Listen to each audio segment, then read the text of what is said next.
এখন এটাকে পুরোটা নামানোর সিস্টেম কি? আমি তো হাত দিয়ে পণ্ডিত করে নামাইতে গেছি। সিস্টেমটা হচ্ছে এই যে ফ্রেম আছে, বিসমিল্লাহির রহমানির রহিম। এই যে মধুর মাছিগুলি দেখতে পাচ্ছেন বা মধুর চাকটা দেখতে পাচ্ছেন, এটা কিন্তু কোনো প্রাকৃতিক মধুর চাক না।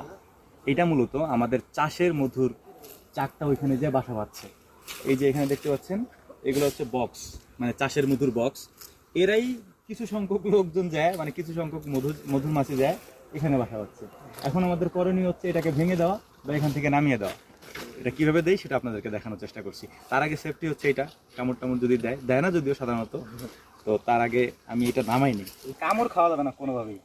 আগের বার খাই আমার শিক্ষা হয়ে গেছে খুব ভালোভাবে। আগের বার না, বেশ কয়েকবার খেয়েছি, তা আজকে খাবো না, প্রতিজ্ঞা করেছি বাড়ির থেকে। হাত আটকাইছি, পা আটকাইছি, এখন ওরা ভাঙবো, মানে ভাঙবো বলতে ওরা নামাই দেবো এখান থেকে, যাতে ও ওর জায়গা মতো যায় মধু টধু সংগ্রহ করে। পেলাম না, অতিরিক্ত কনফিডেন্স ভালো না।